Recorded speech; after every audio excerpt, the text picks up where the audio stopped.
ವಿದ್ಯಾರ್ಥಿಗಳೇ, ಈ ದಿನ ನಾನು 10ನೇ ತರಗತಿಯ ಪ್ರಥಮ ಭಾಷೆ ಕನ್ನಡ ವಿಷಯದ ಪಠ್ಯಪೂರಕ ಅಧ್ಯಯನ ಗದ್ಯ ಭಾಗ 4 ಈ ಒಂದು ಗದ್ಯ ಭಾಗದಲ್ಲಿ ಬರ್ತಕ್ಕಂತಹ ಮೃಗ ಮತ್ತು ಸುಂದರಿ ಎಂಬ ಗದ್ಯ ಭಾಗದ ಬಗ್ಗೆ ಇವತ್ತು ನಾನು ನಿಮಗೆ ತಿಳಿಯಪಡಿಸ್ತಾ ಇದ್ದೀನಿ. ಪ್ರಸ್ತುತ ಈ ಒಂದು ಗದ್ಯ ಭಾಗವನ್ನ ಬರೆದಂತ ಲೇಖಕರು ಪಿ ಲಂಕೇಶ್. ಪ್ರಸ್ತುತ ಈ ಗದ್ಯ ಭಾಗದ ಲೇಖಕರಾಗಿರ್ತಕ್ಕಂಥ ಪಿ ಲಂಕೇಶ್ ಇವರ ಒಂದು ಸಂಕ್ಷಿಪ್ತ ಪರಿಚಯವನ್ನ ಮಾಡಿಕೊಳ್ಳೋಣ ಬನ್ನಿ. ಪಿ ಲಂಕೇಶ್ ಇವರು ಪೂರ್ಣ ಹೆಸರು ಪಾಳ್ಯ ಲಂಕೇಶ್ ಎಂದು. ಇವರು ಮಾರ್ಚ್ 8, 1935ರಲ್ಲಿ ಇವರ ಕಾಲ ಮಾರ್ಚ್ 8, 1935ರಲ್ಲಿ ಇವರ ಜನ್ಮ ಆಗಿದೆ. ಶಿವಮೊಗ್ಗ ಜಿಲ್ಲೆಯ ಕೊನಗವಳ್ಳಿ ಗ್ರಾಮದಲ್ಲಿ ಜನಿಸಿದರು. ಇವರ ಸ್ಥಳ ಶಿವಮೊಗ್ಗ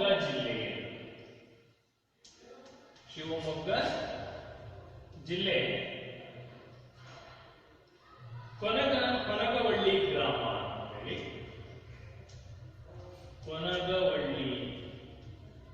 ಕೊನಗವಳ್ಳಿ ಎಂಬ ಗ್ರಾಮದಲ್ಲಿ ಜನಿಸಿರ್ತಕ್ಕಂತಹ ಪಿ ಲಂಕೇಶ್ ಅಂದ್ರೆ ಪಾಳ್ಯ ಲಂಕೇಶ್ ಎಂಬ ಹೆಸರಿನ ಈ ಸಾಹಿತಿ ಶಿವಮೊಗ್ಗ ಸಹ್ಯಾದ್ರಿ ಕಾಲೇಜಿನಲ್ಲಿ ಆಂಗ್ಲ ಭಾಷೆಯ ಅಧ್ಯಾಪಕರಾಗಿ ವೃತ್ತಿ ಜೀವನ ಪ್ರಾರಂಭಿಸಿದರು. 1962ರಲ್ಲಿ ಬೆಂಗಳೂರು ವಿಶ್ವವಿದ್ಯಾಲಯದಲ್ಲಿ ಪ್ರಾಧ್ಯಾಪಕರಾದರು. 1979ರ ಲಂಕೇಶ್ ಪತ್ರಿಕೆ ಎನ್ನುವ ಒಂದು ವಾರ ಪತ್ರಿಕೆಯನ್ನ ಪ್ರಾರಂಭಿಸಿ ಪತ್ರಿಕೋದ್ಯಮ ರಂಗದಲ್ಲಿ ಅತ್ಯಂತ ಉನ್ನತ ಹೆಸರನ್ನ ಗಳಿಸಿದಂತಹ ಒಬ್ಬ ಪತ್ರಿಕೋದ್ಯಮಿ ಪಿ ಲಂಕೇಶ್ ಅವರು. ಇವರು ಬರೆದಿರ್ತಕ್ಕಂತಹ ಕೃತಿಗಳು ಹಲವಾರು ಕೃತಿಗಳನ್ನ ಇವರು ಬರೆದಿದ್ದಾರೆ. ಅದರಲ್ಲಿ ಪ್ರಮುಖವಾಗಿರ್ತಕ್ಕಂಥ ಕೃತಿ ಅಂತಂದ್ರೆ ಸಂಕ್ರಾಂತಿ,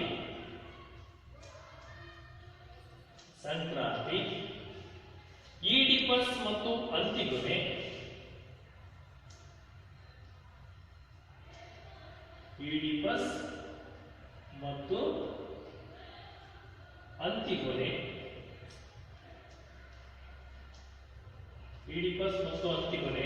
ಎಂಬ ನಾಟಕಗಳನ್ನು ಸಹ ಇವರು ಬರೆದಿದ್ದಾರೆ.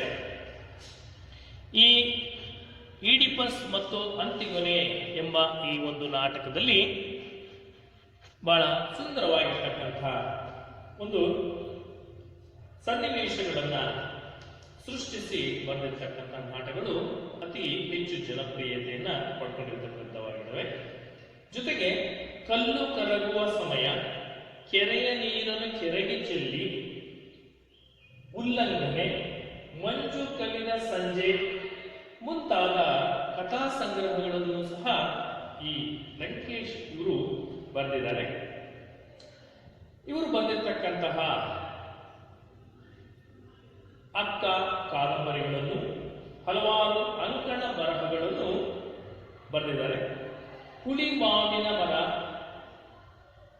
ಎಂಬ ಆತ್ಮಕಥೆಯನ್ನು ಸಹ ಇವರು ರಚಿಸಿದ್ದಾರೆ. ಚಲನಚಿತ್ರ ನಿರ್ದೇಶಕನಾಗಿ ಕಾರ್ಯವನ್ನು ಸಹ ಇವರು ನಿರ್ವಹಿಸಿದ್ದಾರೆ. ಇವರಿಗೆ ಕೇಂದ್ರ ಸಾಹಿತ್ಯ ಅಕಾಡೆಮಿ ಪ್ರಶಸ್ತಿ ಕೂಡ ಸಿಕ್ಕಿದೆ. ಪ್ರಶಸ್ತಿಗಳು ಕೇಂದ್ರ ಸಾಹಿತ್ಯ ಅಕಾಡೆಮಿ ಪ್ರಶಸ್ತಿ ಕೂಡ ಇವರಿಗೆ ಸಿಕ್ಕಿದೆ. ಜೊತೆಗೆ ಸರ್ಕಾರದಿಂದ ಅತ್ಯುತ್ತಮ ನಿರ್ದೇಶಕ ಎನ್ನುವ ಪ್ರಶಸ್ತಿ ಕೂಡ ಲಭಿಸಿದೆ. ಪ್ರಸ್ತುತ ಈ ಒಂದು ಗದ್ಯ ಭಾಗವನ್ನ ಲೇಖಕರು ಬರೆದಿರ್ತಕ್ಕಂತಹ ಕಲ್ಲು ಕರಗುವ ಸಮಯ, ಕಲ್ಲು ಕರಗುವ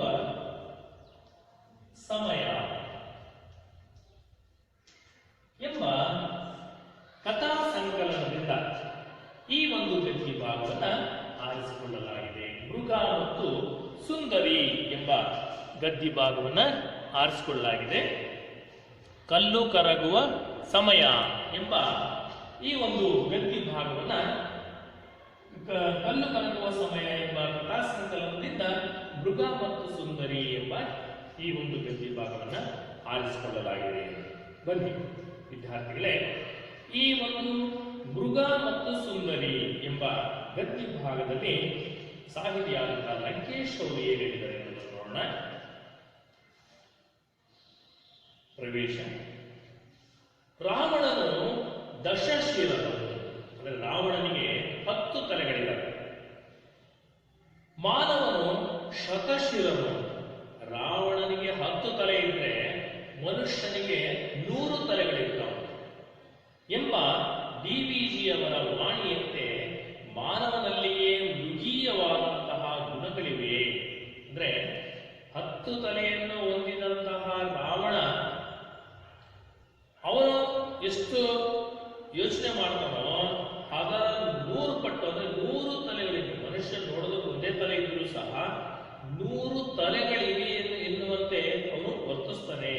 ಅವನಲ್ಲಿರ್ತಕ್ಕಂತಹ ಮೃಗೀಯವಾದಂತಹ ಮೃಗತ್ವದ ಗುಣ ಅವನಿಗೆ ಇರ್ತಕ್ಕಂಥದ್ದನ್ನ ಡಿವಿಜಿಯವರು ಈ ಒಂದು ವಾಣಿಯ ಮೂಲಕ, ಡಿವಿಜಿಯವರ ಒಂದು ಮಾತಿನ ಮೂಲಕ ಅವರು ವ್ಯಕ್ತಪಡಿಸಿರ್ತಕ್ಕಂಥದ್ದು ನಾವು ಕಾಣಬಹುದಾಗಿದೆ. ರಾವಣನಿಗೆ 10 ತಲೆ ಆದರೆ ಮನುಷ್ಯನಿಗೆ 100 ತಲೆ ಇರತಕ್ಕಂಥದ್ದು ಡಿವಿಜಿಯವರ ಮಾತು ಬಹಳಷ್ಟು ಸತ್ಯ ಅಂತಕ್ಕಂಥದ್ದು ನಾವಿಲ್ಲಿ ಒಪ್ಕೊಳ್ಬೇಕಾಗಿದೆ. ಅಂದ್ರೆ ಯಾಕೆ ಈ ಮಾತು ಹೇಳಿದ್ದಾರೆ ಅಂತಂದ್ರೆ, ಮನುಷ್ಯನಾದಂಥವರಲ್ಲಿ ಹೆಚ್ಚು ಮೃಗೀಯ ಗುಣಗಳನ್ನು ತುಂಬಿಕೊಂಡಿರ್ತಕ್ಕಂಥದ್ದು ನಾವು ಕಾಣಬಹುದಾಗಿದೆ. ಜೊತೆಗೆ ಪ್ರೀತಿ, ಸ್ನೇಹ, ಕರುಣೆ, ಬಾಂಧವ್ಯದಿಂದ ಕ್ರೂರತೆಯನ್ನು ಕಳೆದು ಮಾನವೀಯ ಗುಣ ಸಂಪನ್ನನಾದರೆ ಅವನ ಬದುಕು ಸಾರ್ಥಕ ಆಗುತ್ತೆ. ಮನುಷ್ಯ ಕ್ರೂರತನದಿಂದ ಈ ಮಾನವೀಯ ಗುಣಗಳನ್ನು ಮರೆತು ಹೋಗಿದ್ದಾನೆ. ಹಾಗಾಗಿ ಅವನ ಪ್ರೀತಿ, ಸ್ನೇಹ, ಕರುಣೆ, ಅನುಕಂಪ, ಬಾಂಧವ್ಯ ಇವೆಲ್ಲ ಮಾನವೀಯ ಗುಣಗಳನ್ನು ಅವನು ಬೆಳೆಸ್ಕೊಂಡು ಅವನಲ್ಲಿರ್ತಕ್ಕಂಥ ಕ್ರೂರತೆಯನ್ನು ಕಳೆದ್ರೆ ಅವನು ಉತ್ತಮ ಮಾನವೀಯ ಗುಣ ಸಂಪನ್ನನಾದಂತಹ ಅವನ ಬದುಕು ಸಾರ್ಥಕ ಆಗುತ್ತೆ ಅಂತಕ್ಕಂಥ ಮಾತನ್ನು ಇಲ್ಲಿ ಹೇಳ್ತಾರೆ ಸಾಹಿತಿಯಾದಂತಹ ಪಿ. ಲಂಕೇಶ್. ನಮ್ಮ ಹಣ, ಅಧಿಕಾರ, ಸಂಪತ್ತೆಲ್ಲವೂ ಕ್ಷಣಿಕ.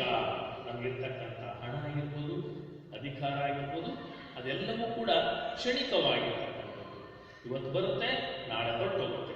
ಹಾಗಾಗಿ ಅದು ಒಂದು ನೀರಿನ ಮೇಲಿನ ಗುಳ್ಳೆ ಇದ್ದ ಹಾಗೆ, ಅದು ಯಾವ ಕ್ಷಣದಲ್ಲಿ ಬೇಕಾದ್ರೂ ಪಡ್ಕೊಳ್ಬಹುದು. ಹಾಗೆ ಹಣ ಯಾವ ಕ್ಷಣದಲ್ಲಿ ಬೇಕಾದ್ರೂ ಕರ್ಗೋಗ್ಬೋದು, ಅಧಿಕಾರ ಯಾವ ಕ್ಷಣದಲ್ಲಿ ಬೇಕಾದ್ರೂ ಕಳೆದು ಹೋಗ್ಬೋದು. ಹಾಗಾಗಿ ಅದು ಶಾಶ್ವತ ಅಲ್ಲ, ಅದು ಕೇವಲ ಕ್ಷಣಿಕವಾಗಿರ್ತಕ್ಕಂಥದ್ದು. ಅವುಗಳು ಯಾವ ಸಮಯದಲ್ಲಾದರೂ ಬದಲಾವಣೆಯಾಗಬಹುದು. ಎಂತಹ ಕಷ್ಟ ಸಮಯದಲ್ಲೂ ಅಂಜದೆ ಸವಾಲುಗಳನ್ನು ತಾಳ್ಮೆಯಿಂದ ಎದುರಿಸಿದರೆ ಬದುಕಿನಲ್ಲಿ ಯಶಸ್ಸನ್ನು ಸಾಧಿಸಬಹುದು. ನಾವು ಎಂಥ ಕಷ್ಟ ಬಂದರೂ ಸಹ ತಾಳ್ಮೆಯಿಂದ ಆ ಒಂದು ಕಷ್ಟಗಳನ್ನು ನಾವು ಎದುರಿಸಿದ್ರೆ ಎಂತಹ ಕಷ್ಟಗಳನ್ನು ನಾವು ಎದುರಿಸಬಹುದು, ಯಶಸ್ಸನ್ನು ಸಾಧಿಸಬಹುದು ಎಂಬ ಆಶಯವನ್ನು ಈ ಒಂದು ಗದ್ಯ ಭಾಗದಲ್ಲಿ ನಾವು ಕಾಣಬಹುದಾಗಿದೆ. ಬನ್ನಿ, ಈ ಒಂದು ಗದ್ಯ ಭಾಗದಲ್ಲಿ ಯಾವ ರೀತಿ ತಾಳ್ಮೆಯಿಂದ ಆ ಸುಂದರಿ ಮೃಗದ ವೇಷದಲ್ಲಿರ್ತಕ್ಕಂತಹ ಪ್ರಾಣಿಯ ಒಂದು ಗುಣವನ್ನು ಅವಳು ಮೃಗೀಯ ಗುಣವನ್ನು ಅವಳು ಸಹಿಸಿಕೊಂಡು ತಾಳ್ಮೆಯಿಂದ ಇದ್ದುದಕ್ಕೆ ಮುಂದೆ ಎಂತಹ ಒಂದು ಅವಳ ಜೀವನ ಏನಾಯಿತು ಅನ್ನೋದನ್ನ ನೋಡೋಣ. ಮೃಗ ಮತ್ತು ಸುಂದರಿ. ಆತ ಮೃದು ಸ್ವಭಾವದ ವರ್ತಕನಾಗಿದ್ದ, ಧರ್ಮವಂತನಾಗಿದ್ದ. ಅವನಿಗೆ 3 ಹೆಣ್ಣು ಮಕ್ಕಳಿದ್ದರು. ಹಿರಿಯರಾದ 2 ಬಿಂಕ ಬಡಿವಾರದ ಹುಡುಗಿಯರು. ಒಬ್ಬ ವರ್ತಕ ಇದ್ದ, ಮೃದು ಸ್ವಭಾವದವನು. ಅವನಿಗೆ 3 ಜನ ಮಕ್ಕಳಿದ್ರು. ಆ 3 ಜನ ಮಕ್ಕಳಲ್ಲಿ ಹಿರಿಯರಾದ 2 ಬಿಂಕ ಬಡಿವಾರದ ಹುಡುಗಿಯರಾಗಿದ್ದರು. Fashion, party, ಗೆಳೆಯರೆಂದರೆ ಪಂಚಪ್ರಾಣ. ಶ್ರೀಮಂತ ವರ್ತಕನಾಗಿದ್ದುದರಿಂದ ತೊಂದರೆ ಆಗಲಿಲ್ಲ. ಇಬ್ಬರು ಹುಡುಗಿಯರು ಬಹಳ ಬಿಂಕ ಬಡಿವಾರವಾಗಿದ್ರು. ಹಾಗಾಗಿ ಆ ಇಬ್ಬರು ದೊಡ್ಡ ಹುಡುಗಿಯರು ಬರೀ ಯಾವಾಗಲೂ ಪಾರ್ಟಿ ಮತ್ತೆ ಫ್ಯಾಷನ್, ಗೆಳೆಯರು ಇವ್ರ ಜೊತೆನೆ ಮೋಜು ಮಸ್ತಿಯಲ್ಲಿ ಕಾಲ ಕಳೀತಾ ಇದ್ರು. ತಂದೆ ಶ್ರೀಮಂತ ವರ್ತಕರಾಗಿದ್ದರಿಂದ ಹೇಗೋ ನಡೀತಾ ಇತ್ತು, ತೊಂದರೆ ಏನು ಆಗಲಿಲ್ಲ. ಮೂರನೆಯ ಹುಡುಗಿ ತಂದೆಯಷ್ಟೇ ಮೃದು ಸ್ವಭಾವದವಳಾಗಿದ್ದಳು. ಆಕೆಗೆ ತಂದೆಯ ನೆಮ್ಮದಿ ಮುಖ್ಯ. ರೂಪವತಿಯಾಗಿದ್ದ ಆಕೆಯನ್ನು ಎಲ್ಲರೂ ಸುಂದರಿ ಎಂದೇ ಕರೆಯುತ್ತಿದ್ರು. ಬಹಳ ಸುಂದರಿಯಾಗಿದ್ದು, ಮೃದು ಸ್ವಭಾವದವಳಾಗಿದ್ದು. ಹಾಗಾಗಿ ಆಕೆಯನ್ನ ಎಲ್ಲರೂ ಸುಂದರಿ ಅಂತ ಹೇಳಿ ಕರೀತಾ ಇದ್ರು. ಹೆಸರಿಗೆ ತಕ್ಕಂತೆ ಸುಂದರಿಯಾಗಿದ್ದು, ಜೊತೆಗೆ ಶಾಂತ ಸ್ವಭಾವದ, ಮೃದು ಸ್ವಭಾವದ ಹುಡುಗಿಯಾಗಿದೆ. ಹೀಗಿದ್ದಾಗ ವರ್ತಕನ ಕಷ್ಟಗಳು ಶುರುವಾದವು. ಅವನ ವ್ಯಾಪಾರ ಕುಸಿದು ಬಿತ್ತು. ಬರಬೇಕಾಗಿದ್ದ ಹಣ ಬರಲಿಲ್ಲ. ಸರಕುಗಳನ್ನು ತರಲು ದೂರದ ದೇಶಕ್ಕೆ ಪ್ರಯಾಣಿಸಿದ್ದ. ಹಡಗುಗಳು ಹಿಂದಿರುಗಲಿಲ್ಲ. ಅವನ ಸಾಲಗಳು ಅವನನ್ನು ಬಾಧಿಸತೊಡಗಿದವು. ಇದ್ದ ಬಂದ ಸ್ಥಿರಾಸ್ತಿ ಚರಾಸ್ತಿಯನ್ನೆಲ್ಲ ಮಾರಿ ಸಾಲ ತೀರಿಸಿ ಉಳಿದ ಪುಟ್ಟ ಮೊತ್ತದಲ್ಲಿ ಹಳ್ಳಿಯ ಕಡೆ ಒಂದು ಮನೆ ಕೊಂಡು ತನ್ನ ಹೆಣ್ಣು ಮಕ್ಕಳನ್ನು ಕರೆದು ಹೇಳಿದ, ಮಕ್ಕಳೇ, ನನ್ನ ಸ್ಥಿತಿ ನಿಮಗೆ ಈಗಾಗಲೇ ತಿಳಿದಿದೆ. ನಾವಿನ್ನು ನಗರದಲ್ಲಿ ವಾಸಿಸುವುದು ಕಷ್ಟ. ಆದ್ದರಿಂದ ಹಳ್ಳಿಗೆ ಹೋಗಬೇಕಾಗಿದೆ. ದಯಮಾಡಿ ಸಹಕರಿಸಿ ಎಂದು ಹೇಳಿದ. ಅಂದ್ರೆ ಈ ರೀತಿಯಾಗಿ ಅವನು ತನ್ನ ಮಕ್ಕಳಿಗೆ ಹೇಳ್ತಾನೆ. ಅವನು ಎಲ್ಲ ಕಷ್ಟಗಳು ಪ್ರಾರಂಭ, ಇದ್ದ ಬದ್ದ ಆಸ್ತಿ ಎಲ್ಲ ಕರಗಿ ಹೋಯಿತು. ದೂರದ ದೇಶಕ್ಕೆ ಹೋಗಿದ್ದಂತ ಹಡಗು ವಾಪಸ್ ಬರಲಿಲ್ಲ. ಹಾಗಾಗಿ ವ್ಯಾಪಾರದಲ್ಲಿ ಲಾಸ್ ಆಯಿತು, ತುಂಬಾ ನಷ್ಟ ಉಂಟಾಯಿತು.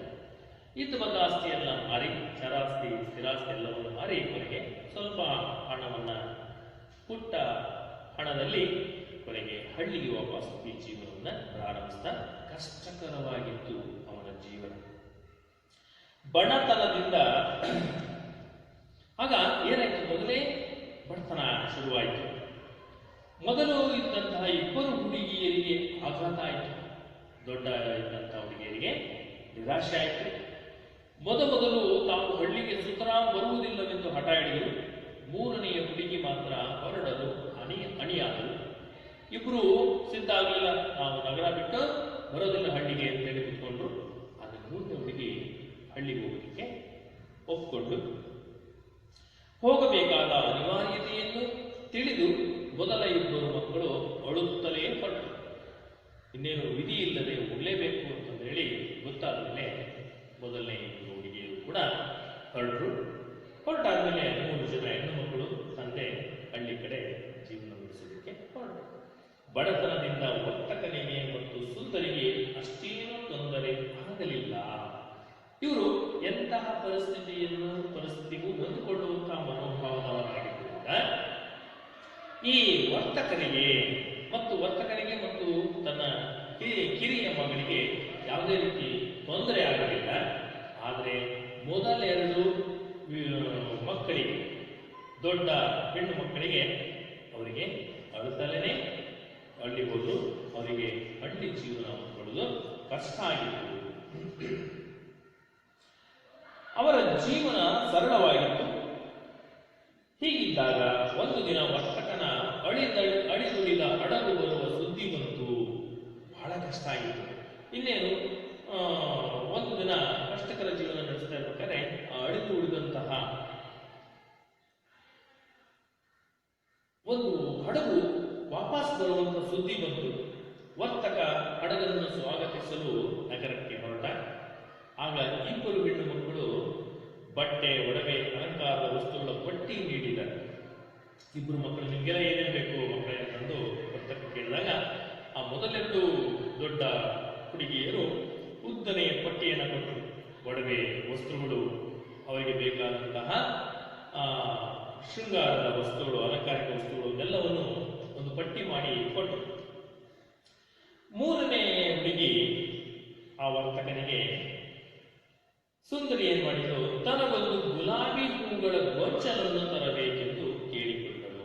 ನನಗೆ ಒಂದು ಗುಲಾಬಿ ಗುಚ್ಛವನ್ನು ತಂದುಕೊಡು ಅಂತ ತಂದೆಯನ್ನ ಕೇಳಿಕೊಂಡಳು. ವರ್ತಕ ಹಡಗಿಗಾಗಿ ಕಾದ, ಆದರೆ ಅದು ಬರಲೇ ಇಲ್ಲ. ಎಷ್ಟು ಹೊತ್ತು ಕಾದರೂ ಸಹ ಆ ಹಡಗು ವಾಪಸ್ ಬರಲಿಲ್ಲ. ಗಾಡಿಗೆ ಕಾಸಿಲ್ಲದೆ ವಾಪಸ್ ಬರೋದಕ್ಕೆ, ಅವನಿಗೆ ಹಳ್ಳಿಗೆ ವಾಪಸ್ ಬರೋದಕ್ಕೆ ಗಾಡಿಗೆ ಕಾಸಿಲ್ಲದೆ ನಡೆದುಕೊಂಡು ಹೊರಟ. ದಟ್ಟ ಅರಣ್ಯದಲ್ಲಿ ಸಾಗಿದ. ಹೊತ್ತು ನೆತ್ತಿಗೆ ಎದ್ದು ಹಸಿವಿನಿಂದ ಬಳಲಿದ್ದ. ಇದ್ದಕ್ಕಿದ್ದಂತೆ ಕಾಡಿನ ನಡುವೆ ಭವ್ಯ ಬಂಗಲೆಯೊಂದು ಗೋಚರಿಸಿತು. ಮನೋಹರ ಅರಮನೆ. ಎಷ್ಟು ಕಾಲೂ ಕೂಡ ಹಡಗು ಬರಲಿಲ್ಲ. ಕೊನೆಗೆ ಅವನಿಗೆ ರೋಸಿಕೆಯಾಯಿತು, ಬೇಸರವಾಯಿತು. ಆ ಬೇಸರದಿಂದಲೇ ವಾಪಸ್ ಬರೋದಕ್ಕೆ ದುಡ್ಡಿದ್ದೇನೆ ನಡೆದುಕೊಂಡು ಹೊರಟ. ಕಾಡಿನ ಮಧ್ಯದಲ್ಲಿ ಅವನಿಗೆ ದೊಡ್ಡದಾಗಿರ್ತಕ್ಕಂಥ ಒಂದು ಭವ್ಯವಾದ ಬಂಗಲೆ ಕಾಣಿಸ್ತು. ಅದು ಅರಮನೆಯ ರೂಪದಲ್ಲಿತ್ತು. ನಿರ್ಜನವಾಗಿತ್ತು. ಅಲ್ಲಿ ಯಾವ ಪ್ರಾಣಿಗಳ ಪಕ್ಷಿಗಳ ಒಂದು ಸುಳುವಂಥದ್ದಿರಲಿಲ್ಲ. ನಿರ್ಜನ ಪ್ರದೇಶ ಆಗಿತ್ತು. ಮೌನವಾಗಿತ್ತು. ಶಬ್ದವೇ ಇರಲಿಲ್ಲ. ಅಂಜಿಕೆಯಿಂದಲೇ ಎಲ್ಲವನ್ನು ನೋಡುತ್ತಾ ಸಾಗಿದ. ಅಲ್ಲೊಂದು ಕೋಣೆಯಲ್ಲಿ ಭಕ್ಷ್ಯ ಭೋಜ್ಯಗಳನ್ನು ಇಡಲಾಗಿತ್ತು. ಒಂದು ದೊಡ್ಡ ಕೋಣೆಯಲ್ಲಿ ವಿಶೇಷವಾದಂತಹ ಅಡಿಗೆ ತಿನಿಸುಗಳನ್ನ ಇಡಲಾಗಿತ್ತು. ಹಸಿವೆ ತಾಳಲಾರದೆ ಉಂಡ. ಭೋಜನ ಸವಿದು ಹೊರಬಂದ. ಪುಷ್ಪವನದ ಗುಲಾಬಿಗಳನ್ನು ನೋಡಿದ. ತನ್ನ ಮಗಳು ಸುಂದರಿಗಾಗಿ ಒಂದು ಗೊಂಚಲು ಕಿತ್ತುಕೊಂಡ. ಊಟ ಮಾಡ, ತೃಪ್ತಿಯಾಯಿತು. ಹೊರಗಡೆ ಬಂದ. ಗುಲಾಬಿ ವನ ಇತ್ತು. ತನ್ನ ಮಗಳಿಗೋಸ್ಕರ ಏನ್ ಮಾಡಿದ, ಆ ಗುಲಾಬಿಯ ಹೂಗಳನ್ನ, ಹಲವು ಹೂಗಳನ್ನ ಕಿತ್ಕೊಂಡ. ಆ ಗೊಂಚಲನ್ನ ಮಾಡಿಕೊಂಡು ಕಿತ್ತುಕೊಂಡ. ಇದ್ದಕ್ಕಿದ್ದಂತೆ ಸಿಡಿಲು ಹೊಡೆದಂತೆ ಶಬ್ದ. ಆ ಹೂವನ್ನ ಕಿತ್ಕೊಂಡ ಮೇಲೆ ಒಂದು ಸಿಡಿಲು ಬಡಿದ ಹಾಗೆ ಒಂದು ಶಬ್ದ ಬಂತು. ಭೀಕರ ಮೃಗವೊಂದು ಉಗ್ರ ಶಬ್ದದಿಂದ ಗರ್ಜಿಸುತ್ತಾ ಅವನನ್ನು ಕೊಲ್ಲಲು ಅವನ ಕುತ್ತಿಗೆಗೆ ಕೈ ಹಾಕಿತು. ಇದ್ದಕ್ಕಿದ್ದಾಗಿ ಒಂದು ಭಯಂಕರವಾದಂತಹ ಮೃಗ ಒಂದು ಶಬ್ದ, ಘೋರವಾದಂತಹ ಶಬ್ದ ಮಾಡ್ತಾ ಅವನನ್ನು ಕೊಲ್ಲೋದಕ್ಕೆ ಬಂದು ಅವನ ಕುತ್ತಿಗೆಗೆ, ಸರಿಯಾಗಿ ಕುತ್ತಿಗೆಗೆ ಕೈಯನ್ನ ಹಾಕಿತು. ಅಯ್ಯೋ ದೇವರೇ ಕಾಪಾಡು, ಅಯ್ಯೋ ನನ್ನನ್ನು ಕೊಲ್ಲಬೇಡ, ನನ್ನ ಮೇಲೆ ಕರುಣೆ ತೋರು ಎಂದು ವರ್ತಕ ಬೇಡಿಕೊಂಡ. ದೇವರನ್ನು ನೆನೆಸಿಕೊಂಡ. ಅಯ್ಯೋ ನನ್ನನ್ನ ದೇವರೇ ಕಾಪಾಡು ಅಂತ, ನನ್ನನ್ನು ಕೊಲ್ಲಬೇಡ ಅಂತೇಳಿ ಆ ಮೃಗವನ್ನ ಕೇಳಿಕೊಂಡ. ನಾನು ಅಯ್ಯನೂ ಅಲ್ಲ, ದೇವರೂ ಅಲ್ಲ, ಮನುಷ್ಯನೂ ಅಲ್ಲ, ನನ್ನಲ್ಲಿ ಕರುಣೆ ಇಲ್ಲ, ಇರಲು ಸಾಧ್ಯವೂ ಇಲ್ಲ, ನಿನ್ನನ್ನು ಸೀಳಿ ತಿಂದು ಹಾಕುತ್ತೇನೆ ಎಂದು ಕತ್ತು ಹಿಸುಕತೊಡಗಿತು. ಆ ಮೃಗ ಅವನನ್ನ ಕತ್ತನ್ನ ಹಿಸುತ್ತಾ ಇತ್ತು. ಕೊಲ್ಲಬೇಡ, ನನ್ನ ಮಗಳಿಗಾಗಿ ಒಂದು ಗೊಂಚಲು ಗುಲಾಬಿ ತಗೊಂಡಿದ್ದು ಅಪರಾಧವೇ ಅಲ್ಲ. ನನ್ನ ಮಗಳಿಗೋಸ್ಕರ ನಾನು ಈ ಗುಲಾಬಿ ಒಂದು ಗೊಂಚಲನ್ನ ಕಿತ್ಕೊಂಡೆ, ಅದು ಅಪರಾಧನ ಹೇಳಿ ಕೇಳ್ದ.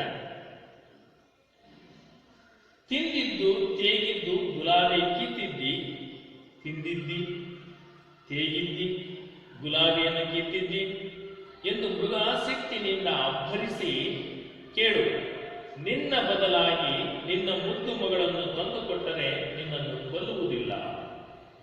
ನೀನು ತಪ್ಪಿಸಿಕೊಳ್ಳಲಾರೆ. ಈ ಬುಟ್ಟಿ ತೆಗೆದುಕೋ, ಇದರೊಂದಿಗೆ ಹೋಗು. ನಾಳೆ ಸಂಜೆ ಒಳಗೆ ನಿನ್ನ ಮಗಳನ್ನು ಕರೆತರದಿದ್ದರೆ ನಿನ್ನನ್ನು ನಿನ್ನ ಮಗಳನ್ನು ಒಟ್ಟಿಗೆ ಮುಗಿಸುತ್ತೇನೆ ಅಂದಿತು. ನಿನ್ನ ಪ್ರಾಣ ಉಳಿಬೇಕಾದ್ರೆ ನಿನ್ನ ಮಗಳನ್ನ ಇಲ್ಲಿ ತಂದು ಬಿಡು. ಈ ಬುಟ್ಟಿಯ ಸಹಾಯದಿಂದ ಹೋಗು. ನಾಳೆ ಸಂಜೆ ಒಳಗೆ ನಿನ್ನ ಮಗಳನ್ನು ತಂದು ಬಿಡು. ಇಲ್ಲ ಅಂದ್ರೆ ನಿನ್ನನ್ನು ನಿನ್ನ ಮಗಳನ್ನು ನಾನು ಒಟ್ಟಿಗೆ ಕೊಂದು ಬಿಡ್ತೀನಿ ಅಂತೇಳಿ ಎಚ್ಚರಿಕೆ ನೀಡಿತು. ಪ್ರಾಣ ಉಳಿಯಿತೆಂದು ಸಮಾಧಾನಗೊಂಡು ವರ್ತಕ ಮಾಡಿದ. ಬುಟ್ಟಿಯೊಂದಿಗೆ ತನ್ನ ಮನೆಗೆ ಹಿಂತಿರುಗಿದ. ತನ್ನ ಮಕ್ಕಳನ್ನು ಕರೆದು ಮೃಗದ ಬಗ್ಗೆ ತಿಳಿಸಿದ.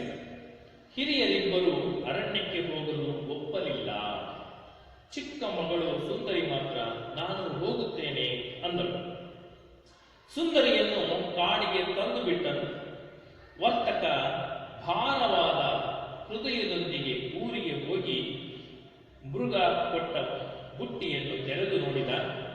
ಅದರಲ್ಲಿ ವಜ್ರ, ವೈಡೂರ್ಯ, ಮುತ್ತು, ರತ್ನ ಅವುಗಳನ್ನು ಬಳಸಿ ಹಿರಿಯ ಮಕ್ಕಳ ಮದುವೆ ಮಾಡಿದ. ಏನ್ ಮಾಡ್ದ ಅವನು? ಆ ವರ್ತಕ ಮೃಗ ಕೊಟ್ಟಂತ ಬುಟ್ಟಿಯನ್ನ ತಗೊಂಡು ಮನೆಗೆ ಹೋದ. ಮನೆಗೆ ಹೋಗಿ ತನ್ನ ಮಕ್ಕಳನ್ನ ಕೂರಿಸಿಕೊಂಡು ತನ್ನ ಆ ನಡೆದಂತ ವೃತ್ತಾಂತವನ್ನು ತಿಳಿಸಿದ. ಮೃಗದ ಬಗ್ಗೆ ತಿಳಿಸಿದ. ಹಿರಿಯರಿಬ್ಬರು ಅರಣ್ಯಕ್ಕೆ ಹೋಗಲಿಲ್ಲ. ಕೊನೆಗೆ ಚಿಕ್ಕ ಮಗಳು ಸುಂದರಿ ಮಾತು ನಾನು ಹೋಗ್ತೇನೆ ಅಂತ ಹೇಳಿ ಒಪ್ಕೊಂಡು ಸುಂದರಿಯನ್ನ ಕಾಡಿಗೆ ಬಿಟ್ಟ. ಮನೆಗೆ ಹೋದ. ಬುಟ್ಟಿಯನ್ನು ತೆಗೆದು ನೋಡಿದ. ಅದರಲ್ಲಿ ವಜ್ರ, ವೈಡೂರ್ಯ ಎಲ್ಲ ಇತ್ತು. ಅದರ ಸಹಾಯದಿಂದ ಆ ಇಬ್ಬರು ಮಕ್ಕಳನ್ನ ಮದುವೆ ಮಾಡಿಕೊಂಡ. ಆ ಸುಂದರಿಯನ್ನ ಅವನು ಈ ಮೃಗದ ಬಳಿ ಬಿಟ್ಟು ಹೋಗಿ ತನ್ನ ಇಬ್ಬರು ಮಕ್ಕಳನ್ನ ಮದುವೆ ಮಾಡಿ ಮುಗಿಸಿದ. ನಂತರ ಇತ್ತ ಸುಂದರಿ ಭಯದಿಂದಲೇ ಅರಮನೆ ಪ್ರವೇಶಿಸಿದಳು. ಆ ಗೃಹದಲ್ಲಿ ಸುಂದರಿಯ ನೆಚ್ಚಿನ ಪುಸ್ತಕ ಭಂಡಾರವಿತ್ತು. ಸುಂದರಿ ಏನ್ ಮಾಡಿದ್ರು? ಈ ಮನೆಗೆ ಬಂದಾಗ ಅಲ್ಲಿ ಒಂದು ರೀತಿ ಭಯದಿಂದಲೇ ಅದರ ಒಳಗೋದು ಅವಳಿಗೆ ಪ್ರೀತಿ ಪಾತ್ರವಾಗಿರುವಂತಹ ಒಂದು ಪುಸ್ತಕ ಭಂಡಾರ ಇತ್ತು. ಸಂಗೀತದ ಇಂಪಿತ್ತು. ಸಂಗೀತ ಇತ್ತು ಮನೆಯಲ್ಲಿ.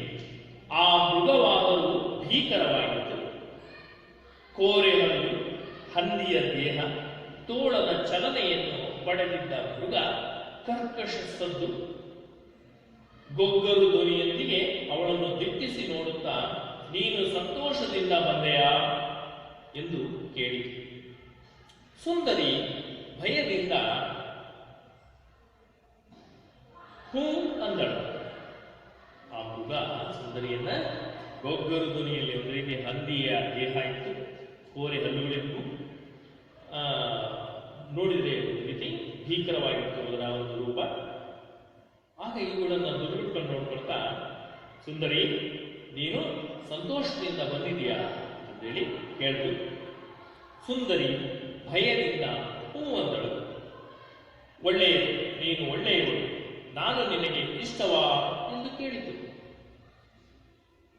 ಸುಂದರಿಗೆ ಇನ್ನೂ ಭಯವಾಯಿತು.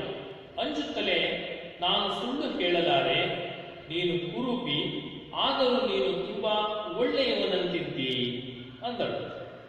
ಆ ರೀತಿ ಹೇಳಿದ್ರು, ನಾನು ಸುಳ್ಳು ಹೇಳೋದಕ್ಕಾಗೋದಿಲ್ಲ, ನೀನು ಕುರೂಪಿಯಾಗಿದೆಯಾ, ಆದರೂ ನೀನು ಒಳ್ಳೆಯವನಾಗಿ ಕಾಣ್ತಾ ಇದೆಯಾ ಅಂತ ಹೇಳಿ ಧೈರ್ಯದಿಂದ ಹೇಳಿದ್ದು. ಅದರ ಜೊತೆಗೆ ಭಯ ಕೂಡ ಆಯಿತು. ಹೆದರ್ದಲೇ ಅವಳು ಹೇಳಿದ್ದು, ನನ್ನ ಹೃದಯ ಒಳ್ಳೆಯದಿರಬಹುದು, ಆದರೂ ನಾನು ಮೃಗ. ನನ್ನ ಹೃದಯ ಒಳ್ಳೆಯದಿರಬಹುದು, ಆದರೆ ನಾನು ಒಂದು ಪ್ರಾಣಿ ಅಂದಿತು. ಅದಕ್ಕೆ ಸುಂದರಿ, ಮೃಗ ಒಳ್ಳೆಯ ಹೃದಯ ಹೊಂದಿದ್ದರೂ ಮೃಗದ ಆಕಾರ ಹೊಂದಿರುವುದು ಸಹಜ. ಆದರೆ ಜಗತ್ತಿನ ಅನೇಕ ಮನುಷ್ಯರು ಸುಂದರ ಆಕಾರ ಪಡೆದು ಮೃಗದ ಹೃದಯ ಹೊಂದಿರುತ್ತಾರೆ ಅಂದರು. ಜಗತ್ತಿನಲ್ಲಿ ಎಷ್ಟೋ ಜನ ಸುಂದರ ಆಕಾರ ಪಡೆದು ಮೃಗದ ಗುಣಗಳನ್ನು ಹೊಂದಿರ್ತಾರೆ ಹೇಳಿ ಸುಂದರಿ ಹೇಳಿದರು. ಸುಂದರಿ, ನನ್ನನ್ನು ಮದುವೆ ಆಗುವೆಯಾ ಎಂದು ಮೃಗ ಕೇಳಿದಾಗ ಸುಂದರಿ ತೊದಲಿದಳು. ಇಲ್ಲ. ಆಕೆಯ ಉತ್ತರದಿಂದ ನಿರಾಶನಾದ ಮೃಗ ನಿಟ್ಟುಸಿರಿಟ್ಟಿತು. ಸಿಟ್ಟಿನಿಂದ ಬುಸುಗುಟ್ಟಿದೊಡನೆ ಇಡೀ ಅರಮನೆ ಅದುರತೊಡಗಿತು.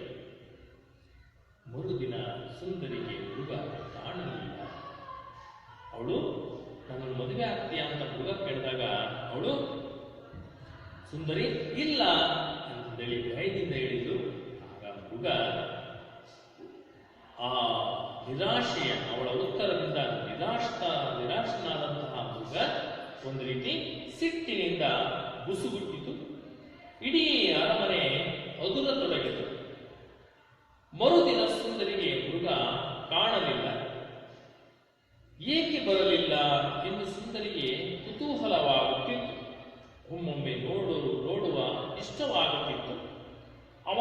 ಮರಳು ಮಾತು, ತಿಕ್ಕಲು ನಡವಳಿಕೆ, ಹೀಗೆ ಮನಸ್ಸಿನಲ್ಲೇ ನಗು ತರುತ್ತಿದ್ದವು.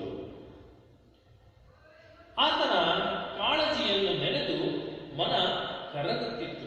ಆ ಮೃಗದ ಇವಳ ಬಗ್ಗೆ ಇದ್ದಂಥ ಕಾಳಜಿಯನ್ನು ನೆನೆದು ಮನಸ್ಸು ಒಂದು ರೀತಿ ಸುಂದರಿಗೆ ಕರಗ್ತಾ ಇತ್ತು.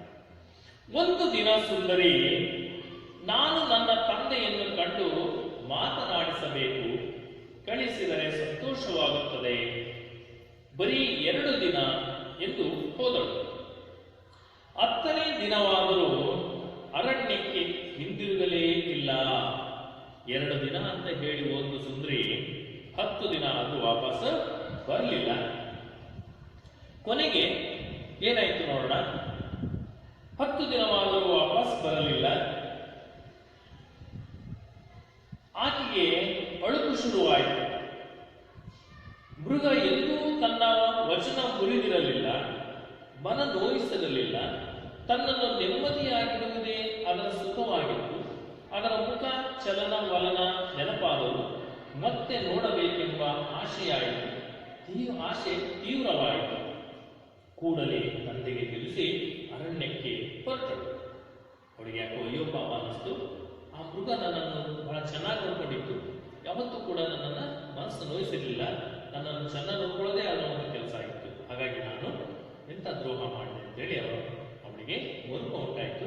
ಕೊನೆಗೆ ಕಾಡಿಗೆ ಹೋಗೋದಕ್ಕೆ ಸಿದ್ಧವಾದಳು. ತನ್ನ ತಂದೆಗೆ ತಿಳಿಸಿದ್ದು. ಅರಣ್ಯದ ಅರಮನೆಯ ಸುಖಕ್ಕಿಂತ ಮೃಗದ ವ್ಯಕ್ತಿತ್ವ ಆಕೆಯ ಮನಸ್ಸನ್ನು ತುಂಬಿತ್ತು. ಅರಮನೆ ತಲುಪಿ ಮೃಗಕ್ಕಾಗಿ ಹುಡುಕಾಡಿದಳು.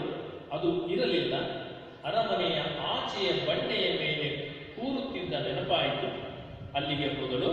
ಮೃಗ ನೆಲಕ್ಕೊರಗಿತ್ತು.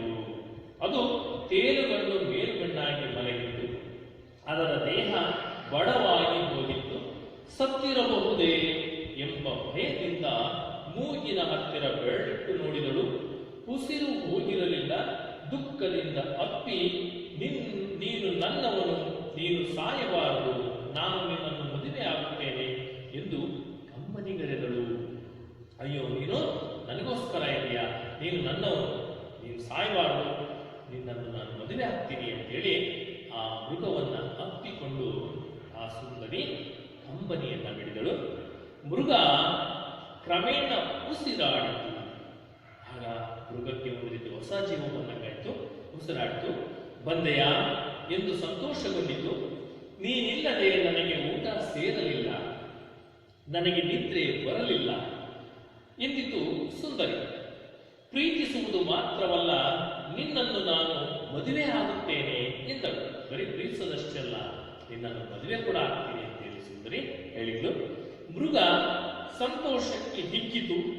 ಅದರ ಆಕಾರವೇ ಬದಲಾಯಿತು. ಆ ರೀತಿ ಹೇಳಿದ ತಕ್ಷಣ ಅವಳ ಮೃಗದ ಆಕಾರ ಬದಲಾಯಿತು. ಸುಂದರ ರಾಜಕುಮಾರನಾಗಿ ಹೇಳಿದ. ಅವನ ಆಕಾರ ಒಬ್ಬ ರಾಜಕುಮಾರನಾಗಿ ಮಾರ್ಪಾಟಾಯಿತು. ಆಗ ಹೇಳ್ತಾನೆ, ಸುಂದರ ರಾಜಕುಮಾರನಾಗಿ ಹೇಳಿದ, ದೇವತೆಯೊಬ್ಬಳು ನನ್ನನ್ನು ಸ್ವಪ್ರತಿಷ್ಠೆ ನೋಡಿ ಮೃಗವಾಗಿಸಿ, ನಿನ್ನನ್ನು ಕನ್ಯೆಯೊಬ್ಬಳು ಮನಸಾರೆ ಒಪ್ಪಿ ಪ್ರೀತಿಸುವವರೆಗೆ ಮೃಗವಾಗಿಯೇ ಇರು ಎಂದು ಶಾಪ ಹಾಕಿದ್ದಳು. ನನ್ನ ಮೃಗತ್ವ ನಿನ್ನಿಂದ ಕರಗಿತು ಎಂದ. ರಾಜಕುಮಾರ ತನ್ನ ಮಂತ್ರದಂಡದಿಂದ ತನ್ನ ಪ್ರಜೆಗಳನ್ನೆಲ್ಲ ಕರೆದ. ಅರಮನೆ ಇನ್ನೂ ಮೋಹಕವಾಗಿ ಜಗಜಗಿಸತೊಡಗಿತು. ಸುಂದರಿ ರಾಜಕುಮಾರ ಮದುವೆಯಾಗಿ ನೆಮ್ಮದಿಯಿಂದ ರಾಜ್ಯಭಾರ ನಡೆಸತೊಡಗಿದರು. ಆಗ ಅವಳು ಮನಪೂರ್ವಕವಾಗಿ ಆ ಮೃಗವನ್ನು ಮದುವೆ ಆಗಲು ಒಪ್ಕೊಂಡಿದ್ದರಿಂದ ಅವನ ಮೃಗತ್ವ ಹೋಗಿ ಅವನೊಬ್ಬ ರಾಜಕುಮಾರನ ಕೊನೆಗೆ ನನಗೆ ಈ ರೀತಿ ಒಂದು ಶಾಪಗ್ರಸ್ತನಾಗಿ ನಾನು ಈ ರೀತಿ ಇದ್ದೆ, ನಿನ್ನನ್ನು ಕನ್ಯೆಯೊಬ್ಬಳು ಮನಸಾರೆ ಒಪ್ಪಿದಾಗ ನಿನ್ನ ಈ ಶಾಪ ವಿಮೋಚನೆ ಆಗುತ್ತೆ ಅಂತಂದೇಳಿ ನನಗೆ ಮೃಗವಾಗಿ ಇರುವಂತಹ ಶಾಪ ಕೊಟ್ಟಿದ್ದಕ್ಕಾಯ್ತು. ಹಾಗಾಗಿ ರಾಜಕುಮಾರ ಅವನು ತನ್ನ ರಾಜಕುಮಾರ ವೇಷದಲ್ಲಿ ಪ್ರತ್ಯಕ್ಷನಾದಂಥ ಅವನು ತನ್ನ ಮಂತ್ರದಂಡದಿಂದ ತನ್ನ ಪ್ರಜೆಗಳನ್ನೆಲ್ಲ ವಾಪಸ್ ಕರೆದ. ಆಗ ಅರಮನೆ ಇನ್ನೂ ಮೋಹಕವಾದಂತಹ ದೊಡ್ಡದಾದಂತಹ ಅರಮನೆ ಆಯಿತು. ಕೊನೆಗೆ ಅದು ಜಗಜಗಿಸತೊಡಗಿತು. ಸುಂದರಿ ಮತ್ತು ರಾಜಕುಮಾರ ಇಬ್ಬರು ಮದುವೆಯಾಗಿ ನೆಮ್ಮದಿಯಿಂದ ರಾಜ್ಯಭಾರವನ್ನು ನಡೆಸತೊಡಗಿದರು. ಇಲ್ಲಿಗೆ ಈ ಕತೆ, ಈ ಮೃಗ ಮತ್ತು ಸುಂದರಿ ಎಂಬ ಕತೆ ಮುಗಿಯಿತು. ಅಂದ್ರೆ ಯಾವ ರೀತಿ ಮೃಗತ್ವವನ್ನು ಹೊಂದಿರತಕ್ಕಂಥ ಮೃಗ ರಾಜಕುಮಾರನಾಗಿ ಆ ಸಮಯದಲ್ಲಿ, ಅಂದ್ರೆ ಆ ಸಮಯದಲ್ಲಿ ಆ ಮೃಗದ ನಡವಳಿಕೆಯನ್ನ ಸಮಾಧಾನದಿಂದ, ಶಾಂತತೆಯಿಂದ ಸಹಿಸಿಕೊಂಡು ತಾಳ್ಮೆಯಿಂದ ಇದ್ದಿದ್ರಿಂದ ಆ ರಾಜಕುಮಾರಿ ಕೊನೆಗೆ ರಾಜಕುಮಾರನನ್ನೇ ಮದುವೆ ಆಗಿ ಸುಖವಾಗಿ ಜೀವನವನ್ನು ನಡೆಸಿದರು. ಇಲ್ಲಿ ಮೃಗ ಮತ್ತು ಸುಂದರಿ ಎಂಬ ಈ ಒಂದು ಗದ್ಯ ಭಾಗದಲ್ಲಿ ನಾವು ನೋಡಬಹುದಾಗಿದೆ. ವಿದ್ಯಾರ್ಥಿಗಳೇ, ಈ ಒಂದು ಪಾಠದ ಒಂದು ವಿಡಿಯೋವನ್ನು ಕೂಡ ನಾವು ಈ ಮುಂದಿನ ಭಾಗದಲ್ಲಿ ನಿಮಗೆ ತೋರಿಸ್ತೀನಿ. ಅದನ್ನು ಕೂಡ ನೀವು ವೀಕ್ಷಿಸಬಹುದು. ಈ ಒಂದು ಕಥೆಯನ್ನ ಬ್ಯೂಟಿ ಅಂಡ್ ದ ಬೀಸ್ಟ್ ಎಂಬ ಹೆಸರಿನ ಹೆಸರಿನ ಕಥೆಯ ಅನುವಾದ ಈ ಒಂದು ಮೃಗ ಮತ್ತು ಸುಂದರಿ ಎಂಬ ಗದ್ಯ ಪಾಠ ಆಗಿದೆ. ಈ ಪಾಠ ನಿಮಗೆಲ್ಲ ಅರ್ಥ ಆಗಿದೆ ಅಂತ ಹೇಳ್ತಾ ನಾನು ಭಾವಿಸ್ತೀನಿ. ವಿದ್ಯಾರ್ಥಿಗಳೇ, ಇದನ್ನು ನೀವು ಅರ್ಥ ಮಾಡ್ಕೊಂಡಿದ್ದೀರ ಅಂತ